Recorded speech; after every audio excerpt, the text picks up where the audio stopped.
Yeah. We are bloody blah. Twat. Right.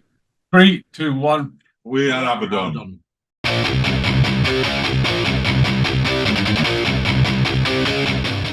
Rolling into metal. Thank you for being part of our podcast. So yeah, if you could just explain just tell our viewers who you are and yeah, who are you? The band name is Abaddon. I'm known as Abaddon from the band Venom that I started in 1979, and that's the name of the band. It's just named after the drummer from Venom, the original drummer from Venom. Cool. And what is it that inspired you to obviously from Venom onto Abaddon, and what made you wanna create? Well, obviously I've listened, myself and Rhys have listened to your new material and stuff, because it sounds a bit more flashier. I think, well, especially your newest piece of work. I just wanted to know what really inspired you to go from Venom, Venom, then to obviously the band now, and where did that progress really? What made you start a band? Can I put in here? He sat in exactly the same spot after the Venom Inc. thing had all finished and all the drama had gone on. And he said, I'm thinking of putting a band together, because what I'm getting when we're on the road is people want the more raw, old school kind of Venom-y thing that we did years ago. And I said, that's all right, we'll give you a hand to get together. He went, no. He said, you'll be singing and playing bass and he can play guitar. And I went, all right then. We'd done a project before that with Rodrigo Bevanino, and Dave come into that at the back end of that project. And I met Tony through, I think I sold him a sampler and met at the side of the road, looked dead clandestine. And we ended up doing it. He said, I've got some DAT tapes. Can you convert DAT tapes? I says, I can, as it happens. And then I converted some stuff, put it on CD just so he could have a listen through stuff. And then he said, I've got some sound. What do you think you could do with this? And they were just samples. And it was like, I said, well, what is it you want to do? And I knew of his first album being a kind of, the original Abaddon thing being more of like the industrial metal thing. And I've always been into that. I've recorded loads of it. But there's another guitarist that I know who's right into that. And he's more into like the Revolting Cocks and Ministry and the quite dark, heavy end. Quite cool. And he said, I don't mind giving it. He said, I'm not gigging with it. But I don't know whether you've seen the Beneath video. That's with, we've got another video. I'll send you a link after this. That's with Paul, and that was a track that we did. And then we did an EP of tunes, which we still get quite a few people banging on the door for, to be honest. I should really get some more ran off. But anyway, back to where we were going with it. Tony sat there and I said, well, what kind of thing is it that they're after? And he said, like the noisy stuff. And I put some of the stuff from my kind of background, because I come more from like the hardcore, the noisy punk end. I think that's the crux of it, really, is that Venom, because of you're talking about like the end of the 70s, Venom were kind of influenced by the stuff that was going on then, which was more punky. Obviously, we're like, Motorhead, Judas Priest, Deep Purple, Black Sabbath, but the punky street kind of thing was something that Steve was still doing and is still doing with bands like Hardcore. And that's what he particularly brings to the table. Dave tends to be more, in my opinion, tends to be more of a influenced by more modern sort of metal music? Not exactly. More, I think I've gone more roles. I started off modern, but I'm quite a weird mix of like. For me, it's been interesting seeing Dave change on guitar. I used to be his teacher at college, and it was all the modern stuff. And then as we got to know each other, I didn't show him stuff. It's just in discussions of, this band and that band, and he started to discover. Obviously, there's the likes of Slayer and Machine Head that we were both aware of anyway. I can say I can definitely realise your music, like it's certainly Slayer. Yeah, but I mean, a little bit of that's with me gob, and some of the. I don't know. I mean, I think what you've got to remember is like when Slayer got to Rain and Blood, they'd found their sound. Yeah. The album Rain and Blood, and I think what you got with that was you got more of Jeff Hanneman's hardcore roots coming out in it. And I don't know that there's a lot of people don't realise that Mr. Lombardo come from kind of the hardcore punk side as well. I think that's the thing. I think when you look at bands and you think of bands as Venom still being relevant, it's because of younger people coming along, and they listen to sort of especially metalheads listen to the new bands that are around, but they then read interviews and whatever, and those bands are influenced by Slayer and by Venom and by Creator, and Creator, you start looking at Creator, and then they say, well, they were influenced by Venom, and you have this kind of this history where people do it's not just music you pick up and put down, it stays with you for life, really. And you pass that on, you pass that on to your kids, and if you're into metal, you're into metal, and that's it.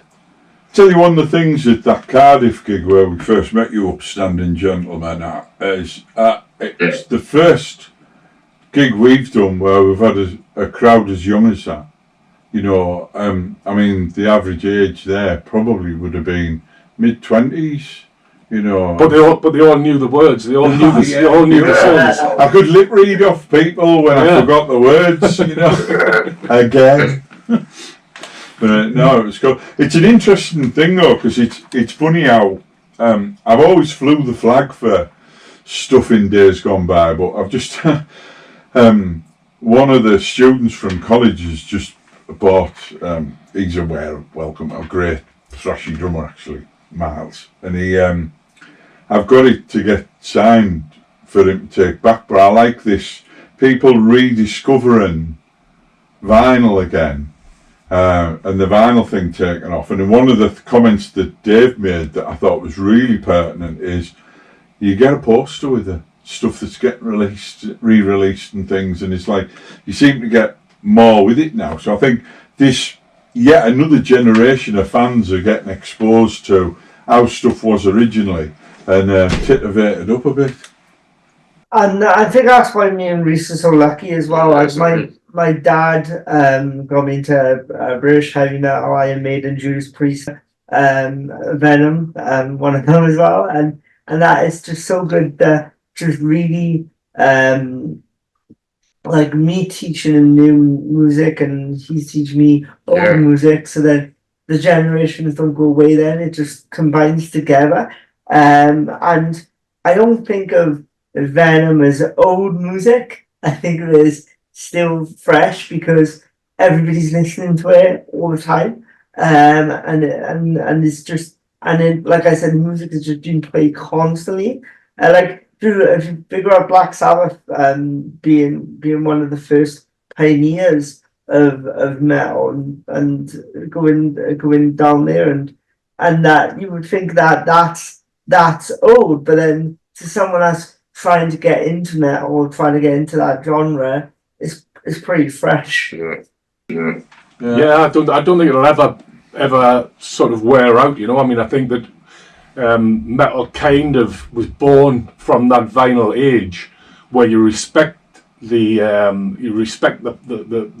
music. You respect the thing that you've got. You look after it because you don't want it to be scratched. You want to play it again. Yeah. It kind of metal kind of went through that whole CD throwaway music kind of feeling, And like you say, it's gone back to vinyl again, where you're getting the poster and you're getting the lyric sheets. You're looking at it, you know. You're not looking at it thinking this is 1979. It's all you're looking at it and thinking this is relevant. This is now, you know. Really cool at that eradication thing was the amount of bands that were doing all their own merch, doing the whole thing. And for me, coming from the me hardcore punk rock roots, is that was part of the deal of what you did. You know, it was like you did everything yourself. I for me, sins playing a punk rock band that originally formed in, I think it was 77. I joined them in 94. But their first EP was like one of the first EPs to be, well, first of the punk wave to be barred off the BBC, which was quite cool. But they were championed by John Peel, Amazing Spacefrogs, called. But where I'm going with this is Bugsy was the gaffer of the band, was desperate to put something out. So his granddad said, if you can show me enough people will buy your record, I'll lend you the money to get the single done, the EP done. And his granddad went to like one of the venues where all the punks were hanging out and stood at the door and like asked them if the Spacefrogs put a single out, would you buy it? And they're all like, yeah.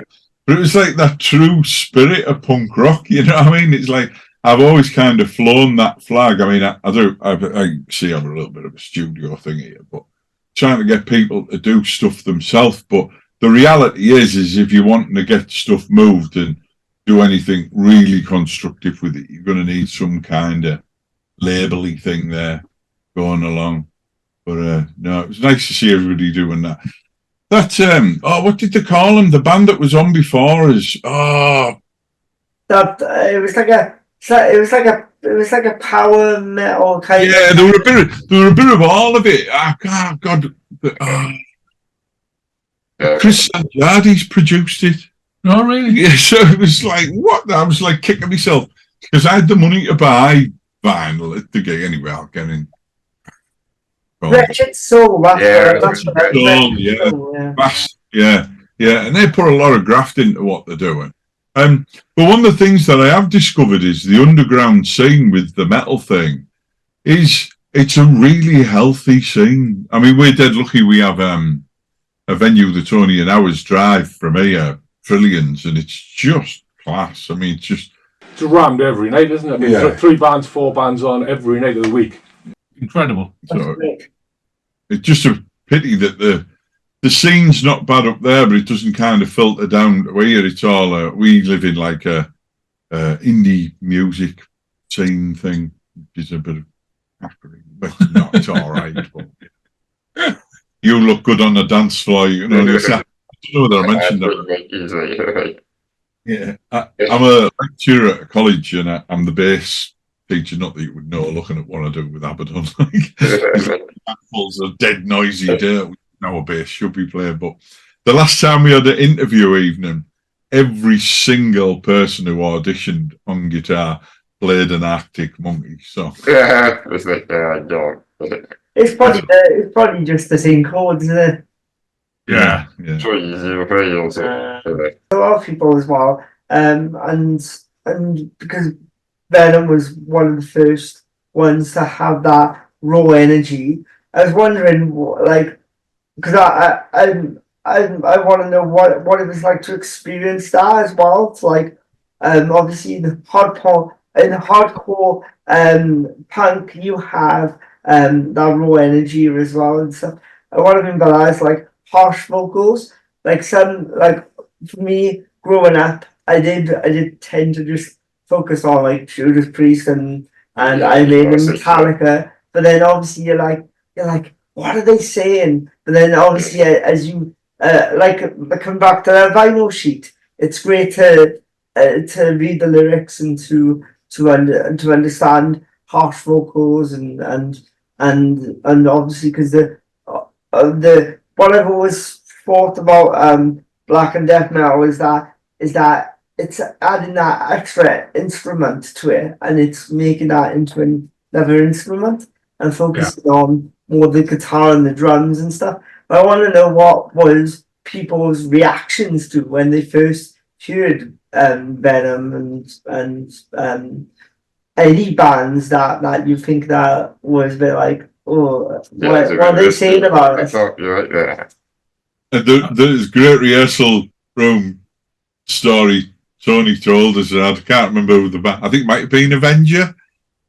When they came in, they heard Venom rehearsing this, so they just put all the gear back in the van. It was absolutely, as a few bands have said that, it was absolutely pointless if you were in a multi-room rehearsal situation and Venom were playing. It was pointless. It was absolutely pointless trying to do anything because it was such a racket. We didn't know how to play any other way. I was playing once. We were writing a track called Warhead, and we had a rehearsal space in Whitley Bay, which is a nice residential area. And I was playing this track, and I had me back to the window. We were upstairs in upstairs room. I had me back to the window, and I saw a light shining on the ceiling, and I'm thinking, well, what the hell is that? And I'm blasting away on this kit. And when we finally finished, I looked out the window, and it was the police. Had stopped. There's people who live around here. But I mean, the three of us came from industrial sort of background. You know, our fathers worked in the mines and worked out at sea and whatnot. They'd all been recently come back from the war and whatnot, and you know, it was a pretty tough time to grow up in the sort of 60s and 70s, and there wasn't a lot of money thrown about, so we didn't have good equipment, but we looked after it, you know, and we were learning as we were going. The studio we were recording in, Impulse Studios, which Neat Records owned, was a really small affair, which grew as the bands that were going through there. You're talking about like Tigers of Pantang, Fist, Raven, Avenger, Blitzkrieg, you know, all Warfare, all of these bands were growing and learning their art, I guess, at the same speed that the studio and Neat Records was getting bigger and better, and the whole thing around the world, when Neat were doing deals with Megaforce and with Roadrunner, with John Sazula, you know, all these things, all these pockets around the world were coming up. So you were getting bands out of San Francisco, you're getting bands out of New York that didn't necessarily sound alike, but they were metal bands. You're getting bands that, sort of in Scandinavia that sounded nothing like somebody like Pantera, you know. But it was part of a growing scene. And then you're getting your death metal bands. You're getting bands in Germany and all over France are all growing, and they're all pointing back to Venom. They're not pointing really back to Black Sabbath anymore. They're pointing back to Venom as being the centre point of all these different sounds all over the world, you know. For me, it happened really quick as well. Yeah. I remember we were just on about this earlier on. I nicked off school to buy Welcome to Hell, but within probably 6 months of that, I'd just come back from the States where I'd been introduced to the likes of Minor Threat and things, and it's going back to what you said earlier with the energy thing. My big favourite bands at the time were like Thin Lizzy, and I got right into Motorhead. But it's like, you listen back to Motorhead now, and they don't sound like as extreme as they were back then. But for me, when you've got a lot of the UK 82 punk bands, the likes of Broken Bones and that, some of them, they had loads of energy, and it's that energy thing that I love. And then when we saw Venom doing what they were doing, and then suddenly the heavier bands in the new wave of British heavy metal started to kind of grow and do the thing. And then the next thing that hit me was the European lot, you know, your Sodom, Bulldozer, and from Italy, and Sodom obviously being German, and that Creator and Destruction. That would be probably 84, 85 when I was getting that. I think I was always wanting it a bit more, and I remember listening to Bathory thinking, I love this. But then when I'd already come across Mayhem, but it was just exactly what you've just said there with the vocals. It was like, because I couldn't understand the vocal, Yeah. I found it hard, and I never really thought about this till, I'm, doing the lead vocal years ago with a noisy hardcore band. And it was like, I wanted to give them a fighting chance of being able to understand what I'm singing about, because, me days of writing about Satan had gone by then. I mean, when we started out, we were really surprised to see.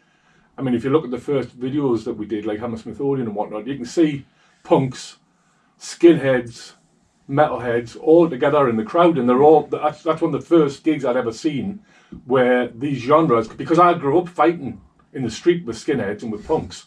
And we literally used to see each other. If I had long hair, I'd get jumped, get your head filled in, and that was it. So it was the first time I'm up on stage and I'm looking at all these factions all enjoying my band, and I'm thinking, this is weird. No, that's great. That's great. And that's what you mentioned about, I think you mentioned about Satan as well, and the lyrics all about devil and Satan. And I was wondering as well, did that, when in terms of like say the satanic panic and stuff, and to obviously I guess a lot of times that you piss people off, which is great, because when it comes to that raw energy again, talking about the Satan and other areas of devil work and stuff, and I know that, like, with the imagery and stuff, when I saw Venom's imagery for the first time, I was like, God, I have to play that. It sounds so evil, and I love it.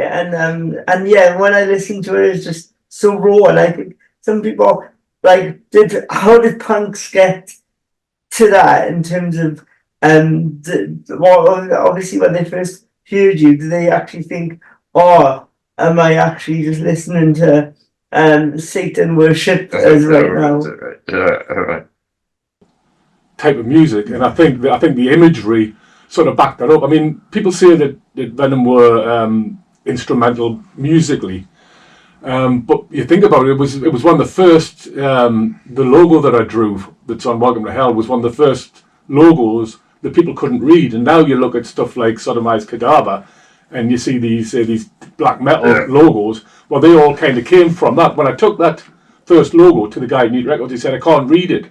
I don't know what it says. I said, well, that's good, because when that's in a shop window, everybody's going to point to it, and then out of all the thousands of records, that one's going to stand out. And you're going to pick it up, and then you're going to read the back, and you're going to read the satanic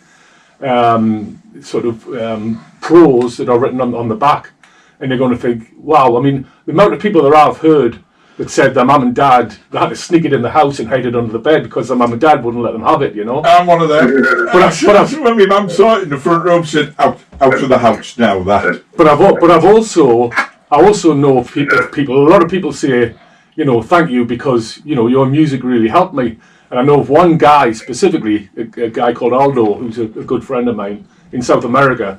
He was learning English, and he wasn't very good at it. And he couldn't do it, and he didn't get it, he wasn't interested in it.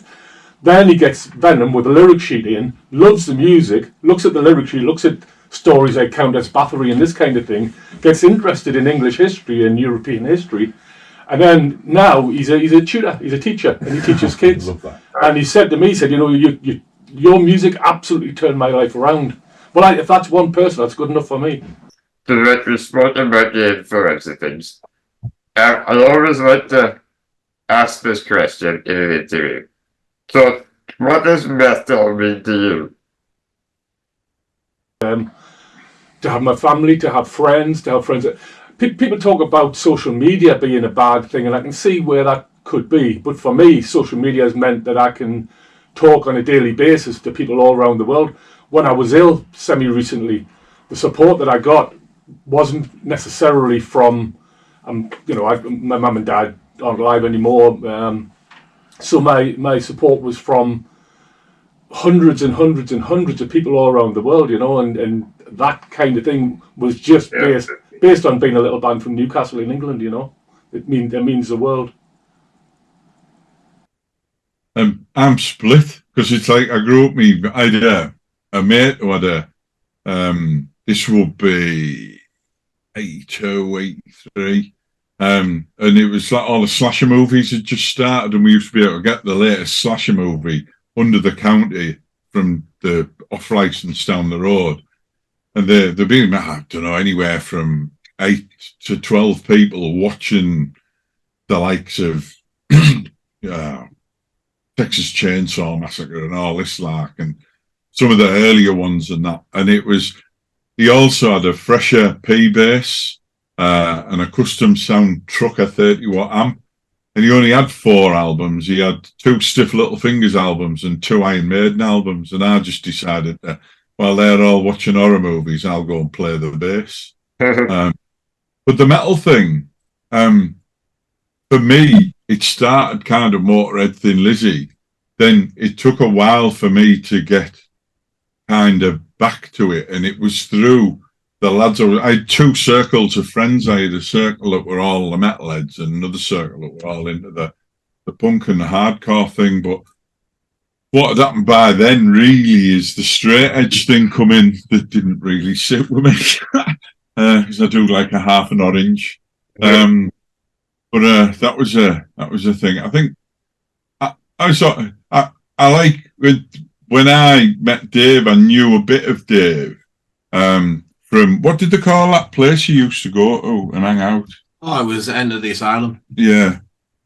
And that was it a clothes shop? You know, like the alternative movement, you know, the whole goth, metalhead, anything you can put it under, most people class it as alternative now. Yeah. Everyone in the local area just grouped together under this one thing, and we knew where we belonged. Is that how you got into metal? No, actually, no, totally different. When I was younger, I was late 90s. When I was a kid, I hated music. Because I grew up with all the pop stuff, you know, the girl bands, the S Club set. I hated it. I was like, that's the last thing I wanted in my life. So until about the early 2000s, I got back the bands what grabbed me in music. Because I grew up on AC/DC, Thin Lizzy, you know, Free, all this stuff my parents loved. And I started hearing new bands like The Darkness. Honestly, I was thinking about this over Christmas. The Darkness is probably one of the biggest influences on me playing guitar. For me, it was the imagery of like Les Paul's walls of amps, and that excited me to the nth degree. And then when I got into school, I have to give this lad a shout out. A lad called Wayne. He was my old help assistant in my special needs school because I've got dyslexia, Asperger's, you know, the whole 9 yards. And I came in with a guitar, and I was like, I like Guns N' Roses, The Darkness, and he was like, oh, cool. And he was like, wasn't into old school metal. He was into a lot of the newer stuff. And he was like Slipknot, Lamb of God, but I'm on about even before the first albums, he had copies of like the pre-production, the demos, and all this stuff. And after he just said, "All right, well, here's Slipknot, here's Lamb of God, go listen to it." And it was like that was my awakening to like the metal thing. And then from there, I've kind of gone backwards from what you'd start with, like, you know, I don't know, AC/DC, gone maybe slightly heavier, gone to Metallica, gone back a bit Venom, and gone through that way. I went to the newest stuff through the 2000s and slowly worked my way backwards. And that's kind of what I was saying, you know, like young people don't just accept metal for like, you know, the bands that are out now. It's got history to it, it's got respect, and you know, people just look, you know, they go back and they buy records and they buy stuff and they look at old magazines and old posters and they want the whole lot, they want the full history of it, you know. There's nothing better though than like that Wretched Soul. Wow, I'm liking that. I like what he was doing with his gob, and I've always been inspired with that. To have that kind of vocal control, and it's just discovering new bands. And then for me, I wasn't sold on Slipknot's music, but when I saw him live, I was like, I get it now. It's the same with Rammstein. Oh. You know, just it. Yeah, just it. It was a guy who, well, he was one of Dave's teachers that I used to work with. Mike Tester, they called him, God rest his soul. But he brought in a DVD and put the DVD on because I wasn't buying Kerrang! Outright. I was really into the metal thing. I've always kind of dabbled in and out of it. And I record it. I still enjoy it. I appreciate it for what it is. And I'm probably more into metal now than I have been out else. I've always found it interesting that when I'm gigging it, when I'm playing with Abaddon and we're doing that kind of the metal scene, your metalheads are more likely to get their hand in the pocket and buy something than the punk shows are. And the punk shows, it's like all, made together in the bedroom. And I appreciate the DIY, but I also appreciate stuff like the actual quality of stuff. Yes, I like the noise. But yeah, it was amazing to speak to you. I mean, there's a lot of history there. And to me, to speak to such a legend, so you guys have been there, you were there back in the day. And yeah, it really inspires me that I do think that metal appeals to all of us, the right in the same of the right what you are. Metal will always accept, and I think metal will probably live forever. I think I've had this discussion a lot with a guy we used to work with who's into the EDM scene, and he's only ever been interested in the underground scene. And he puts on good shows. His new year will be mental, but I think it used to be like a 7-year cycle, and I think it's like a 5-year cycle now. I think the cycle's sped up a bit quick. Is that what you mean by that? With the Yeah. But I think now of having a social media, I don't know whether we're going to see that cycle going round as much because people are latching into it. I worry about things like, Instagram and Facebook, where you've got the reels, and the TikTok thing where everything's scrolling by quick. And when people are putting records out now, you can't just put an album out. If you put it out digitally, this is something that Tony's always been quite passionate with, is like that the first EP's out and the Klein's out digitally, but all that remains that are sent down to you, that's not out digitally. Because we want people to, to get buy the CD, enjoy it, and not go click, actually be bothered, put the CD on in the car, and they're not going to go click after 15 seconds on each one because they've only got 4 songs to listen to. You mentioned that you've got a vinyl coming out. Is that a new release, or is that something? Yeah, we just it's off at present plant at the moment. Never dealt with these before, Night of the Vinyl Dead before. They seem great. The packages they do are ace. So looking forward to seeing. That's specifically a vinyl distribution company. Yeah. And they're a couple of lads who are old school Venom fans, and they've been wanting to do something with us for a while. So you have to wait for a while to get your vinyl back from the cutting plant, but it's worth it in the end. To be back on vinyl, Cool. Well, thanks a million for this, lads. Yeah, brilliant. Nice to be here.